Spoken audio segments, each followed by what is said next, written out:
जे प्रश्न सोपे असतात, ज्यांची उत्तरे सगळ्यांना माहिती असतात, ते तर सगळेच जण सोडवतात.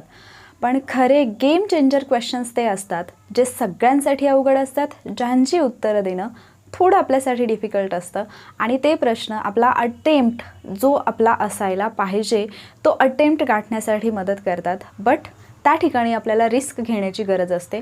आणि असे क्वेश्चन्स सोडवण्यासाठीचे काही हॅक्स जे आहेत, जे रिसर्चवरती आधारित आहे, ते हॅक्स, त्या ट्रिक्स, ते टेक्निक्स मी तुमच्यासोबत आजच्या व्हिडिओमध्ये शेअर करणार आहे. आणि हे टेक्निक्स डेफिनेटली तुम्ही कोणत्याही परीक्षेची तयारी करत असाल तरीसुद्धा ती एक्झाम जर MCQ बेस्ड असेल तर ती एक्झाम क्रॅक करण्यासाठी, कदाचित तुमची ड्रीम पोस्ट मिळवण्यासाठी, तुम्हाला क्वालिफाय होण्यासाठी 100% हे टेक्निक्स तुम्हाला हेल्प करतील. सो हॅलो वॉरियर्स आणि सर्व भावी अधिकारी. वॉरियर ऑफिसर या तुमच्या लाडक्या एज्युकेशनल चॅनलवर मी सुप्रिया तुम्हा सर्वांचं मनपूर्वक स्वागत करते. आजच्या लेक्चरमध्ये आपण काही MCQ हॅक्स पाहणार आहोत. आणि हे जे काही टेक्निक्स आहेत ते बेसिकली गोल्डन रूल्स आहेत गेसिंगचे. ओके, आन्सर गेस करण्याबाबत. पहिल्यांदाच लेक्चरच्या सुरुवातीलाच मी काही गोष्टी क्लिअर करते. आज आपण MCQचे आन्सर्स कसे गेस करायचे याच्याबद्दल बोलणार आहोत, ना की ते सॉल्व कसे करायचे. ठीक आहे, गेसिंग आणि सॉल्विंग या दोन वेगळ्या गोष्टी आहेत. त्यामुळे हे सगळे रूल्स ॲप्लाय करण्यापूर्वी काही गोष्टी, काही 1-2-3 पॉईंट्स आहेत जे मी तुमच्यासोबत शेअर करणार आहे. म्हणजे ते क्लिअर करायचे आहेत मला, आणि त्यानंतरच हा व्हिडिओ पहा. पण त्यापूर्वी MCQ सॉल्व करण्याचे टेक्निक्स याच्यावरचा एक व्हिडिओ मी ऑलरेडी अपलोड केलेला आहे वॉरियर ऑफिसरवरती. आणि त्या व्हिडिओला एका महिन्यामध्ये 2.5 लाख व्ह्यूज आलेले आहेत. फक्त एका महिन्यामध्ये 2.5 लाख व्ह्यूज. म्हणजे आत्ता त्याचे 260-270पर्यंत व्ह्यूज गेले, 2,70,000पर्यंत. बट एका महिन्यामध्ये 2.5 लाख विद्यार्थ्यांनी तो व्हिडिओ पाहिला आहे. त्यामुळे जर तुमच्याकडून तो मिस झाला असेल तर तो व्हिडिओ पहिल्यांदा पाहून घ्या, लिंक मी डिस्क्रिप्शनमध्ये देईन. आता ते टेक्निक्स होते MCQ सोडवण्याचे. आज जे आपण पाहणार आहोत ते गेसिंगचे टेक्निक आहेत. म्हणजेच एखाद्या प्रश्नाचं उत्तर तुम्हाला माहिती नसेल किंवा एखादा प्रश्न तुम्हाला अवघड जात असेल तर त्याच्यातून आपल्याला मॅक्झिमम ज्या उत्तराची शक्यता आहे, जे उत्तर बरोबर असण्याची शक्यता आहे, ते उत्तर कसं फाइंड आउट करायचं याच्याबद्दलचे हे टेक्निक्स आहेत. हे रूल्स ॲप्लाय करण्यापूर्वी किंवा हे लेक्चर सुरुवात करण्यापूर्वी मी तुम्हाला सांगते, हे रूल्स तुम्हाला तेव्हा ॲप्लाय करायचे आहेत जेव्हा तुम्ही एखादा पेपर सोडवायला घेतला आहे, तुम्हाला माहीत असणारी उत्तरं, तुम्हाला माहीत जे प्रश्न तुम्हाला येतात ते सगळे तुम्ही सोडवलेत, आणि तुम्हाला असं वाटतं की माझा अटेम्प्ट इनफ नाही आहे. म्हणजे तुम्हाला जी पोस्ट काढायची आहे त्या पोस्टसाठी तुमचा जो अटेम्प्ट आहे तो आणखी जास्त चांगला असायला पाहिजे. मग त्यावेळेला आपण आपण रिस्क घेतोच. तर ती रिस्क घेताना त्या रिस्कमध्येही थोडी कमी रिस्क असावी, आणि आपण जे गेसिंगने सोडवलेले प्रश्न आहेत ते लॉजिक आपलं बरोबर यावं, म्हणून हे रूल्स तुम्हाला फॉलो करायचे आहेत. त्यामुळे जो कोणाला असं वाटत असेल की फक्त हे टेक्निक्स फॉलो केले तर आणि मी 100च्या 100 प्रश्न सोडवले तर माझं बरोबर येईल, असं नाही आहे. तुम्हाला अभ्यास हा करावाच लागणार आहे. आणि कितीही हुशार विद्यार्थी असला, मे बी रेअरली एखादा स्टुडंट असा असेल की ज्याने 70 अटेम्प्ट केले आणि त्याचे 70च्या 70 बरोबर आले. बट मॅक्झिमम टाइम्स 99% स्टुडंट असे असतात, जरी त्यांनी 70 अटेम्प्ट केले तरीसुद्धा त्यांना 70 बाबत गॅरंटी नसते. मे बी 45-50 क्वेश्चन्सची ते गॅरंटी देऊ शकतात की एवढे प्रश्न जे आहेत या प्रश्नांची उत्तरं माझी 100% बरोबर आहेत. बट वरच्या 20मध्ये त्यांचं कन्फ्युजन असू शकतं. सो हे 20 असतील किंवा मे बी तुम्हाला 80-85 अटेम्प्ट करायचे असतील, कारण निगेटिव्ह मार्किंग MCQ ज्या पण एक्झाम्स आहेत, म्हणजे ज्या पण एक्झाममध्ये MCQ टाईप क्वेश्चन्स असतात तर तिथे मोस्टली निगेटिव्ह मार्किंग असतं, आणि MPSCला तर आहेच. त्यामुळे अशा वेळेला तुम्हाला काय करायचं आहे तर तुमचे चुकण्याचे चान्सेस सर्वात कमी व्हावेत, म्हणजे मोस्ट प्रोबेबल आन्सर जे असेल ते तुम्हाला टिक करता यावं, म्हणून हे रूल्स फॉलो करायचे. त्यामुळे कुणीही लगेच तर्क लावू नका की असं सोडवून कुणी पास होत नसतं वगैरे. ज्या वेळेला तुमचा अटेम्प्ट कमी झाला आहे किंवा मे बी तुमचा अटेम्प्ट पुरेसा झाला आहे पण तरीसुद्धा तुम्ही सॅटिस्फाय नाही आहात आणि तुम्हाला रिस्क घेऊन काही प्रश्न सोडवायचे आहेत, अशा वेळेला हे टेक्निक्स तुम्हाला फॉलो करायचे आहेत. क्लिअर आहे? आता आपण सुरुवात करूयात लेक्चरला. आणि मी जे आत्ता तुम्हाला सांगितलं की हे कधी ॲप्लाय करायचं आहे तर ते व्यवस्थित लक्षात ठेवून, ते भान ठेवूनच तुम्ही हा व्हिडिओ पहा. सो या लेक्चरमध्ये मी जे पण काही सांगते हे मी बिलकुल माझ्या मनाचं नाही सांगत आहे, तर अर्थात पूर्ण अभ्यास करून बनवलेला हा व्हिडिओ आहे.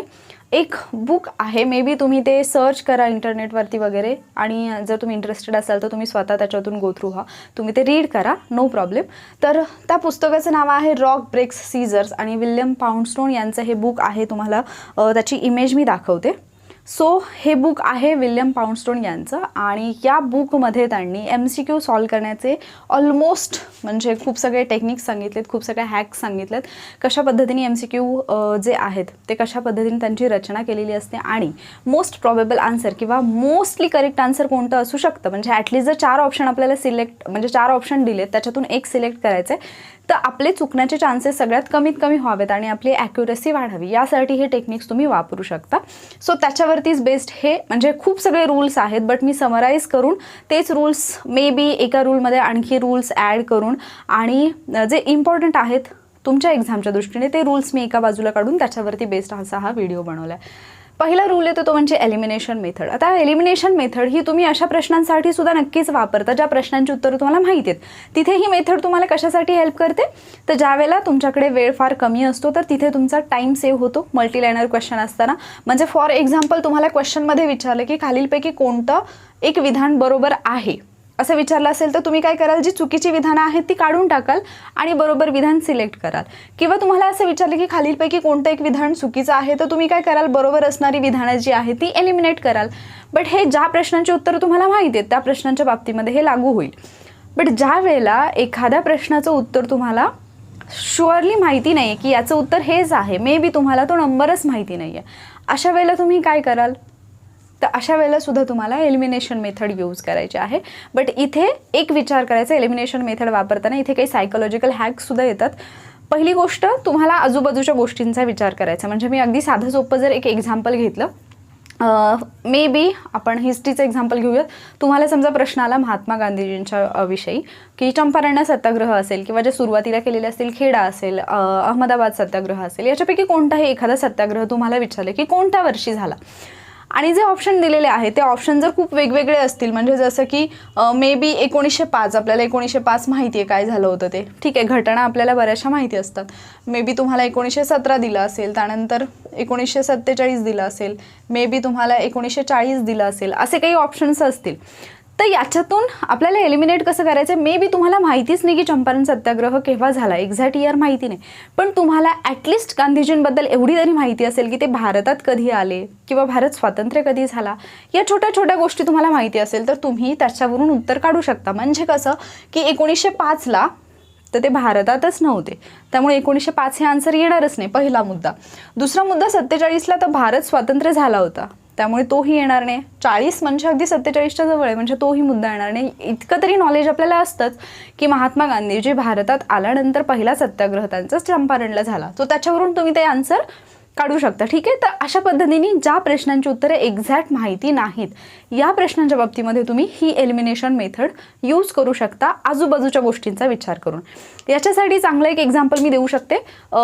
जर समजा तुम्ही एखादी वस्तू शोधत असाल, मे बी तुमचा पेन, पुस्तक, मोबाईल, काहीही, आणि तुम्ही कुठे ठेवला हे तुम्हाला आठवत नसेल, तुम्ही सगळीकडे घरभर शोधत असाल, तर मे बी तुम्ही ही हॅक कधीतरी यूज केली असेल, तुम्हाला कोणीतरी सांगितलं असेल की ज्या ठिकाणी तुम्ही शेवटी ती वस्तू पाहिली होती, लास्ट टाईम जी तुम्हाला आठवते की मी कुठे असताना ती वस्तू पाहिली होती, तिथे जाऊन बसून जर आपण आठवण्याचा प्रयत्न केला तर ते आपल्याला आठवतं, राईट. म्हणजे फॉर एक्झाम्पल तुम्ही चेअरवरती बसलायत आणि तिथे तुमच्या हातात मोबाईल होता आणि नंतर कुठे ठेवला तुम्हाला आठवत नाही आहे, तुम्ही सगळीकडे शोधताय, तर परत एकदा चेअरवरती जाऊन बसा आणि आठवण्याचा प्रयत्न करा, तो तुम्हाला आठवतो. हे होतं, ठीक आहे. तर अशाच पद्धतीने तुम्ही क्वेश्चन्सच्या बाबतीत करू शकता. जर तुम्हाला उत्तर आठवत नसेल एक्झॅक्टली तर ॲटलिस्ट एवढं आठवा की तो टॉपिक तुम्ही कुठे बसून वाचला होता किंवा तो टॉपिक तुम्ही बुकमध्ये वाचला आहे, तुम्ही व्हिडिओमध्ये ते लेक्चर पाहिलेलं आहे, तुम्ही एखादी PDF पाहिलेली आहे, तुम्ही नोट्समध्ये कशामध्ये वाचले एक्झॅक्टली, ती गोष्ट जरी तुम्ही आठवली तरीसुद्धा तुम्ही उत्तरापर्यंत जाऊ शकता. ही सायकोलॉजिकल हॅक आहे, ठीक आहे. हा झाला पहिला मुद्दा. त्यानंतर ज्यावेळेला आपल्याला गेस करायचं आहे MCQचं बरोबर आन्सर कुठलं असेल हे गेस करायचं आहे, 4 ऑप्शन आहेत आणि मे बी त्या प्रश्नाच्या उत्तराबद्दल तुम्हाला बिलकुल आयडिया नाही आहे, तुमचा अटेम्प्ट फार कमी आहे आणि तुम्हाला काहीही झालं तरी रिस्क घ्यायची आहे. अशा वेळेला काही प्रश्नांच्या बाबतीमध्ये हा 2nd नंबरचा रूल जो आहे तो तुम्हाला हेल्प करू शकतो. याच्यामध्ये काय असतं तर नॉर्मल प्रश्न असतो, प्रश्नाच्या खाली तुम्हाला 4 ऑप्शन दिलेले असतील. या 4 ऑप्शनमध्ये मे बी 3 लाईन ज्या आहेत त्या नॉर्मल म्हणजे लिमिटेड, त्याचं वर्ड्स जे आहेत ते लिमिटेड असतील, त्याच्यामधले शब्द हे लिमिटेड असतील. बट एखादा ऑप्शन असा असतो की त्याची लाईन फारच मोठी असते, फार मोठा ऑप्शन दिलेला असतो. आणि बेसिकली आपण म्हणजे बरेच विद्यार्थी ज्यांना एक्सपिरियन्स नाही आहे किंवा ज्यांनी यापूर्वी टेस्ट सॉल्व केलेले नाही आहेत किंवा ज्यांनी यापूर्वी एक्झाम दिलेली नाही आहे, त्यांच्यासाठी लॉंग आन्सर किंवा लॉंग ऑप्शन वाचणं हे थोडंसं कंटाळवाणं असतं. आणि बऱ्याचदा आपल्याला असं वाटतं की तो लॉंग आहे एकदम, त्याच्यामुळे ते तर उत्तर असणार नाही. बट ज्यावेळेला असे क्वेश्चन असतात त्यावेळेला मोस्ट प्रोबॅबिलिटी याची असते की 4 नंबरचे किंवा जे लॉंग ऑप्शन आहे ते त्या प्रश्नाचं उत्तर असू शकतं. म्हणजे ज्या वेळेला पण असा एखादा ऑप्शन येतो तर त्यावेळेला काळजीपूर्वक जो लांबलचक ऑप्शन दिलेला आहे ना, तो तुम्हाला काळजीपूर्वक रीड करायचं आहे. त्याचं कारण म्हणजे एखादा प्रश्न दिल्यानंतर त्याची ज्यावेळेला उत्तरं दिलेली असतात, ज्यावेळेला ऑप्शन दिलेले असतात, त्यावेळेला ऑप्शन देताना ही काळजी फार घेतलेली असते की त्या प्रश्नाचं उत्तर हे करेक्टली मेन्शन केलेलं असावं. म्हणजे त्याच्यातला एखादा पॉईंट गाळल्यामुळे, एखादा शब्द गाळल्यामुळे जर त्या वाक्याचा अर्थ बदलत असेल, जर त्या उत्तराचा अर्थ बदलत असेल तर तो बदलू नये याची काळजी तिथे घेतलेली असते. त्यामुळे जरी तो लॉंग ऑप्शन असेल तर तो बरोबर असण्याची दाट शक्यता असते. त्यामुळे अशा प्रश्नांच्या बाबतीत ज्यावेळेला तुम्हाला काहीही माहिती नाही त्यावेळेला तुम्ही लॉंग ऑप्शनसोबत किंवा जो कुठला ऑप्शन असा असेल ज्याच्यामध्ये खूप सगळे वर्ड्स आहेत, मे बी एकपेक्षा जास्त लाईन्स आहेत, तर तो ऑप्शन तुम्ही सिलेक्ट करू शकता. तिथे तुमचं बरोबर येण्याचे चान्सेस जास्त असतात. ठीक आहे. त्यानंतर तिसरा ऑप्शन येतो किंवा तिसरा रूल येतो तो म्हणजे गोल्डन ऑप्शन. तुमच्याकडे काही गोल्डन ऑप्शन असतात पेपरमध्ये, जे ऑप्शन तुम्हाला म्हणजे एखाद्या प्रश्नाचं उत्तर माहिती नसलं तरी सुद्धा तिथे तुमचे 70 ते 80% चान्सेस असतात की ते ऑप्शन तुम्ही सिलेक्ट केलं तर तुमचं उत्तर बरोबर येईल आणि ते मार्क्स तुम्हाला मिळतील. आता आपल्याला फक्त असे गोल्डन ऑप्शन कुठले आहेत ते शोधायचे आहेत. ठीक आहे. आपण काय करतो जनरली, एखादा प्रश्न सोडवल्यानंतर, एखादा प्रश्न वाचल्यानंतर ज्यावेळेला आपण ऑप्शन वाचतो, समजा एखादा प्रश्न तुम्हाला विचारला आणि त्या प्रश्नाखाली पहिला ऑप्शन तुम्ही वाचलात की तुम्हाला लगेच वाटतं की हां हे बरोबर आहे आणि तुम्ही घाईघाईमध्ये म्हणजे फर्स्ट क्वेश्चन आला आणि तुम्हाला म्हणजे फॉर एक्झाम्पल मे बी आता एखादा प्रश्न जर आपण असा घेतला, इथे आपण चंपारणचं उदाहरण घेतलेलं तर आपण चंपारणचंच उदाहरण घेऊयात की खालीलपैकी कोणत्या व्यक्तीचा चंपारण्य सत्याग्रहाशी खालीलपैकी कोणती व्यक्ती चंपारण्य सत्याग्रहाशी संबंधित आहे आणि तुम्हाला पहिला ऑप्शन दिसला महात्मा गांधी. आपण काय करतो, चंपारण सत्याग्रह म्हटलं की महात्मा गांधी हे आपल्याला पटकन माहिती असतं, आपण लगेच 1 नंबरच्या ऑप्शनला आपण टिक करतो. बट मे बी समटाईम असं असू शकतं 2 नंबरला वेगळं नाव आहे, 3 नंबरला वेगळं नाव आहे आणि 4 नंबरला वरीलपैकी सर्व असं दिलेलं असेल, तर त्यावेळेला उत्तर वरील सर्व असण्याचे जास्त चान्सेस असतात. म्हणजे जरी तुम्हाला उत्तर माहिती असेल तरी सुद्धा ऑप्शन हे काळजीपूर्वक वाचायचे. जिथे तुम्हाला एलिमिनेशन मेथड वापरणं पॉसिबल आहे तिथे वापरा, बट ज्यावेळेला तुम्हाला वरीलपैकी सर्व किंवा वरीलपैकी एकही नाही. आता इथे 2 प्रकारे प्रश्न बनू शकतो. एक, खालीलपैकी कोणती व्यक्ती चंपारण्य सत्याग्रहाशी संबंधित आहे किंवा चंपारण सत्याग्रहाशी संबंधित नाही.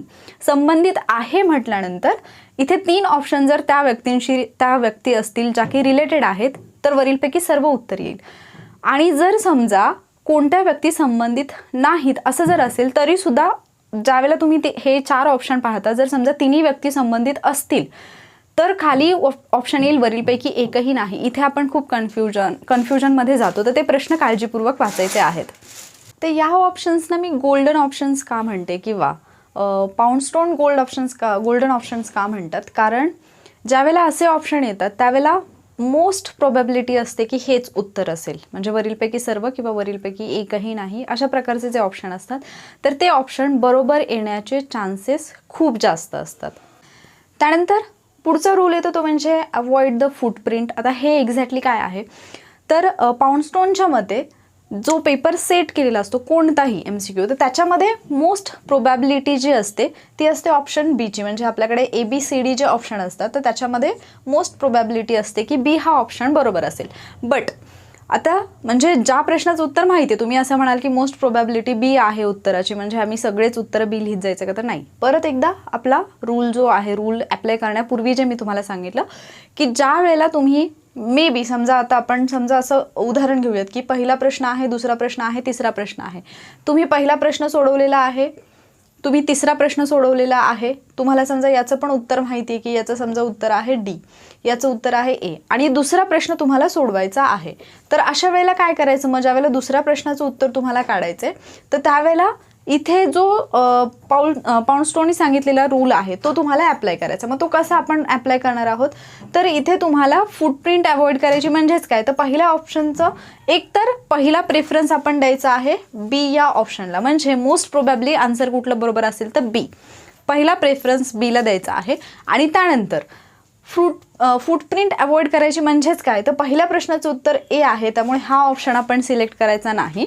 आणि त्याच्यानंतर तिसऱ्या प्रश्नाचं उत्तर बरोबर डी आपण दिलं आहे, त्यामुळे याच्यामधला डी पण आपण सिलेक्ट करायचं नाही. आणि मग आपल्याकडे 2 ऑप्शन उरतात बी आणि सी. मग त्याच्यातून तुम्ही पहिला प्रेफरन्स ऑलरेडी बीला दिलेला आहे, त्यामुळे मग तुम्ही बी सोबत जाऊ शकता, किंवा बी आणि सी मधलंच आन्सर हे तुमचं बरोबर असू शकतं. ज्यावेळेला तुम्हाला प्रश्नाचं उत्तर माहिती नाही आणि तुमचा अटेम्प्ट फार कमी झाला आहे आणि तुम्हाला अटेम्प्ट वाढवायचं आहे, काहीही करून तुम्ही रिस्क घेणार आहात, त्यावेळेला तुम्ही हा रूलसुद्धा ॲप्लाय करू शकता.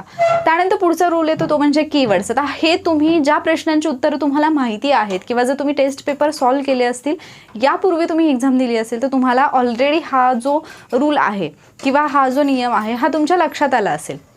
ज्या वेळेला एखाद्या प्रश्नाच्या ऑप्शन्समध्ये असे ऑप्शन्स असतात जे की मे बी 2 वर्ड जे आहेत ते अगदी सिमिलर आहेत, ठीक आहे, तर त्याच्यापैकी एक उत्तर असण्याची दाट शक्यता असते. म्हणजे फॉर एक्झाम्पल आपण आता सगळी हिस्ट्रीचीच उदाहरणं पाहिले, तर हिस्ट्रीचंच एखादं उदाहरण जर आपण घेतलं, समजा एखादा प्रश्न आला आणि त्याच्यामध्ये 4 तुम्हाला समाजसुधारकांची किंवा वृत्तपत्राच्या संपादकांची नावं दिली, तर 4 जणांची नावं जर तुम्हाला दिलेली असतील, तर त्याच्यामधली 2 नावं जी आहेत ना ती सिमिलर असतील. म्हणजे थोडंफार मे बी आडनाव थोडं चेंज केलेलं असेल किंवा नावामध्ये थोडासा बदल असेल, तर त्या 2 ऑप्शनपैकी एक ऑप्शन बरोबर असण्याचे चान्सेस फार फार जास्त असतात. कारण ज्यावेळेला आपण 2 सिमिलर नावं पाहतो त्यावेळेला त्याच्यामध्ये आपलं कन्फ्युजन हे 100% होत असतं. इवन इतर इतर जे सब्जेक्ट आहेत त्याच्यामध्ये सुद्धा जेव्हा असे ऑप्शन दिलेले असतात, जर 2 सिमिलर ऑप्शन दिलेले असतील, अगदी जवळचे वाटणारे ऑप्शन दिले असतील किंवा दिसायला सेम असतील, तरीसुद्धा त्याच्यामध्ये त्या दोन्हीपैकी एक उत्तर, म्हणजे बाकीचे 2 जे आहे ते तुम्ही एलिमिनेट करू शकता आणि उरलेल्या 2मध्ये मग तुम्ही पुढे त्याच्यातून एक सिलेक्ट करू शकता. तिथे तुमचा 50-50 चान्स असतो बरोबर येण्याचा, ज्यावेळेला आपल्याला उत्तर बिलकुल माहीत नाही तेव्हा, ठीक आहे. त्यानंतर दुसरा एक मुद्दा येतो याच्यामध्येच, तो म्हणजे अपोजिट ऑप्शन. एखादा प्रश्न आला तर त्या प्रश्नामध्ये 2 ऑप्शन हे कम्प्लिटली अपोजिट असतील, कम्प्लिटली म्हणजे एका ऑप्शनमधून वेगळाच अर्थ प्रतीत होत असेल आणि एका ऑप्शनमधून वेगळाच अर्थ प्रतीत होत असेल, तर त्या दोन्हीपैकी म्हणजे तुम्हाला उत्तर फाइंड आउट करताना त्या 2 ऑप्शनमध्ये जास्त चेक करायचे की कोणतं तुमचं उत्तर जे आहे ते बरोबर असू शकतं, ठीक आहे. तर अशा पद्धतीने आपण हे काही रूल्स पाहिलेत. परत एकदा सांगते, हे माझे रूल्स नाही आहेत, तर हे कुणीतरी अभ्यास करून बनवलेले रूल्स आहेत जे खूप वर्षांपासून बरेच लोक ॲप्लाय करत आहेत आणि त्याचा त्यांना खूप फायदा झाला आहे. वेगवेगळ्या एक्झामसाठी त्यांनी ते वापरलेले आहेत आणि ज्यावेळेला आपली एक्झाम जवळ येते त्यावेळेला जर आपल्याला म्हणजे तेवढी खात्री नसेल की मला 70-80 प्रश्न इझिली सॉल्व्ह होतील, सुटतील, आणि तुम्ही जर त्यावेळेला कुठेतरी एक मनात असतं ना की म्हणजे मला लॉजिक नाही लावता येते, तर ते लॉजिक जे डेव्हलप होतं किंवा लॉजिक जे विद्यार्थी लावतात आणि त्यांनी जे प्रश्न सोडवतात, तर लॉजिक म्हणजे काय असतं, तर हेच काही रूल्स असतात जे ते अप्लाय करतात. मे बी बऱ्याच वेळेला आपल्याला या रूल्सना काय म्हणायचं हे माहिती नसतं किंवा हे रूल्स कशा पद्धतीने एक्झॅक्टली वापरायचं हे माहिती नसतं. बट ज्यांनी खूप जास्त प्रॅक्टिस केली आहे क्वेश्चन पेपर्सची, त्यांना डेफिनेटली हे रूल्स ॲटोमॅटिकली त्यांना ते जमायला लागतं आणि ते वापरतात.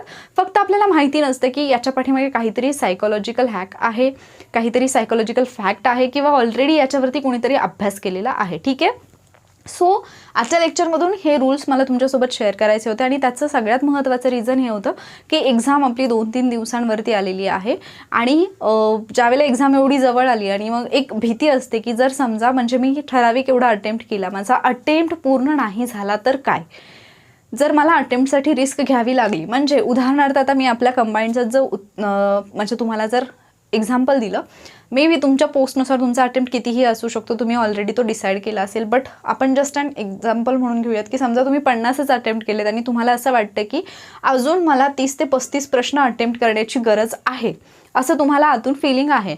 आणि हे 35 अटेम्प्ट करताना त्याच्यातूनही तुम्ही मे बी 20 प्रश्न जे आहे ते तुम्ही अटेम्प्ट केले ज्याच्याबद्दल तुम्हाला थोडीफार खात्री आहे, बट तरीही तुम्हाला असं वाटतं की माझा अटेम्प्ट कमी आहे आणि मला रिस्क घेण्याची गरज आहे. त्यावेळेला रिस्क घ्यायची आहे तर ती स्मार्टली घ्या. रिस्क घ्या, पण ती स्मार्टली घ्या.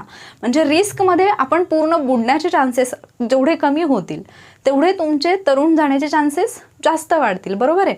म्हणजे तेवढेच तुमचे क्वालिफाय होण्याचे चान्सेस वाढतील. तर मग हे रूल्स तुम्ही तिथे अप्लाय करा. अशा पद्धतीने तुम्हाला लॉजिक जे यूज करणं म्हणतो आपण, तर ते हे अशा पद्धतीने यूज करायचं असतं.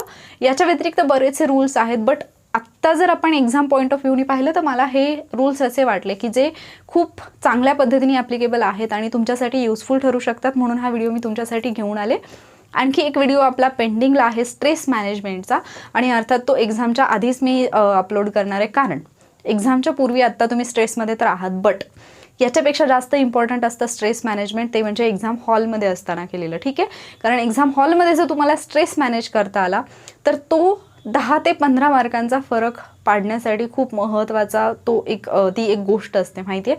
म्हणजे एक विद्यार्थी जो स्ट्रेसमध्ये पेपर देतो आणि दुसरा विद्यार्थी जो विदाऊट एनी स्ट्रेस पेपर देतो, त्या दोघांच्या मार्क्समध्ये 10 ते 15 मार्काचा फरक पडू शकतो.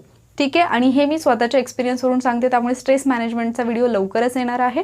आजचा हा व्हिडिओ तुम्हाला कसा वाटला हे सांगायला विसरू नका. त्याचबरोबर इतर काही डाऊट्स असतील तुमच्या एक्झामपूर्वी तर ते सुद्धा शेअर करा, म्हणजे एक्झामच्या पूर्वीच ते व्हिडिओज मी तुमच्यापर्यंत घेऊन येईन. आणि पुन्हा एकदा आठवण करून देते, हे गेसिंगचे गोल्डन रूल्स आहेत. MCQचं उत्तर जर तुम्हाला शोधायचं असेल तर गेस करण्यासाठी तुम्ही यूज करू शकता.